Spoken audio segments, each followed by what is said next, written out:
بشار ويا بشار طز فيك وطز باللي بيحييك، والله تعبنا نطلع فيك ويلا ارحل يا بشار، يلا ارحل يا بشار، ويلا ارحل يا بشار، يلا ارحل يا بشار. يا بشار ويا كذاب تضرب انت وهالخطاب، الحرية صارت عالباب ويلا ارحل يا بشار، يلا ارحل يا بشار، ويلا ارحل يا بشار، يلا ارحل يا بشار. ويا بشار طز فيك طز يلي بيحييك، والله تعبنا نطلع فيك ويلا ارحل يا بشار، يلا ارحل يا بشار، ويلا ارحل يا بشار، يلا ارحل يا بشار. يا بشار ويا أطرم كافيك تسيل بالدم، طز بالخالق وطز بالعم ويلا ارحل يا بشار، يلا ارحل يا بشار، ويلا ارحل يا جزار، يلا ارحل يا جزار. يا جزار وطز فيك وطز يلي بيحييك، والله تعبنا نطلع فيك ويلا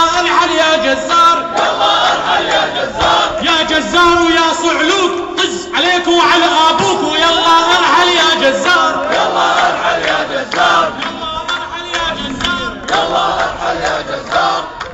رحم الله شاعر الثورة السورية القاشوش. والكلمة الآن للنائب وهي الختام، ختامها مسك. الكلمة الآن للنائب وليد الطبطبائي، وهو جند المجهول الذي كان من بداية تجهيزات هذه الندوة وهو معنا ثانية بثانية دقيقة بدقيقة. تفضل مشكور. بسم الله والحمد لله والصلاة والسلام على رسول الله وعلى آله وصحبه وعلى ما بعد. حقيقة شاكرين حضور جميع باسم الرابطة الخليجية للتضامن مع الشعب السوري. لم يعد الموضوع إقليمي أو محلي أو حتى إقليمي، بل أصبح الموضوع الأمة كلها تتحرك اليوم من أجل مناصرة الشعب السوري.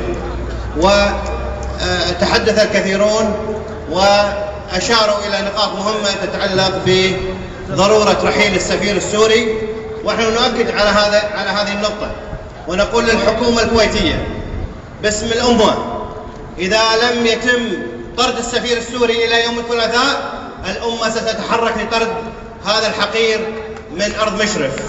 الأمة ستتحرك لطرد هذا السفير يوم الثلاثاء إذا لم تتحرك الحكومة لطرد هذا السفير وقطع العلاقة مع هذا النظام المجرم. لا يشرفنا أن تتعامل الحكومة مع هذا النظام الذي فقد شرعيته بقتل شعبه. نحن نتساءل ونتعجب كيف لحكومتنا وحكومات الخليج أن تصم آذانها أمام جراح الشعب السوري وتسكت